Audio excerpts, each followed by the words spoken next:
रक्षाबंधन, क्या यह सिर्फ एक धागा है? नहीं, यह भाई और बहन के बीच प्यार, विश्वास और सुरक्षा का सबसे पवित्र बंधन है।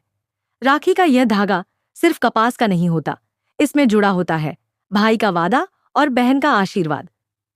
आज हम जानेंगे रक्षाबंधन के पीछे की असली कहानियां, जो हमारे इतिहास और संस्कृति में गहराई से बसी हुई हैं।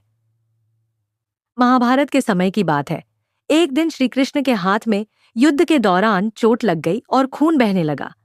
द्रौपदी ने बिना सोचे समझे अपने आंचल का टुकड़ा फाड़कर उनकी कलाई पर बांध दिया।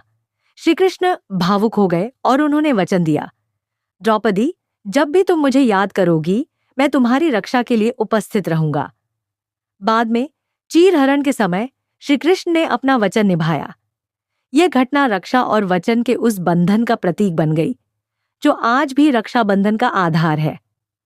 एक पौराणिक कथा के अनुसार देवताओं और असुरों के बीच भयंकर युद्ध हो रहा था। इंद्राणी, जो देवताओं के राजा इंद्र की पत्नी थी, उन्होंने मंत्रों से अभिमंत्रित एक पवित्र धागा तैयार किया और युद्ध से पहले इंद्र की कलाई पर बांध दिया।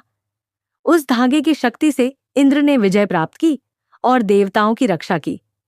यह दर्शाता है कि राखी सिर्फ भाई बहन के रिश्ते तक सीमित नहीं है, बल्कि यह आशीर्वाद और सुरक्षा का प्रतीक है। मध्यकाल में चित्तौड़ की रानी कर्णावती को बहादुर शाह से खतरा था। उन्होंने मुगल सम्राट हुमायूं को राखी भेजी और अपनी रक्षा की प्रार्थना की। राखी पाकर हुमायूं तुरंत अपनी सेना लेकर चित्तौड़ की रक्षा के लिए निकल पड़े। ये कहानी साबित करती है कि राखी धर्म, जाति और राजनीति की सीमाओं से परे है। इतिहास में एक और उदाहरण है। रानी लक्ष्मीबाई ने नाना साहिब को राखी बांधी और उनसे अपनी रक्षा का वचन लिया। यह दर्शाता है कि राखी वीरता, निष्ठा और एकता का भी प्रतीक हो सकती है।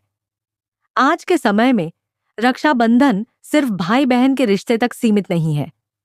अब यह उन सभी रिश्तों में मनाया जाता है जहां सुरक्षा, सम्मान और विश्वास हो, चाहे वह दोस्ती हो, गुरु शिष्य का रिश्ता हो या फिर देश के सैनिक हो। बहुत लोग हमारे वीर जवानों को भी राखी भेजते हैं, यह कहने के लिए कि हम हमेशा आपके साथ हैं। रक्षाबंधन हमें यह सिखाता है कि रिश्ते सिर्फ खून के नहीं होते, बल्कि भरोसे, प्रेम और त्याग से बनते हैं। ये छोटा सा धागा अपने भीतर सबसे बड़े भावनाओं को समेटे होता है, प्यार, विश्वास और रक्षा का वादा। इस राखी पर सिर्फ तिलक और मिठाई तक मत रहिए। इसे एक वादा बनाइए कि हम हमेशा एक दूसरे के साथ रहेंगे, हर हाल में।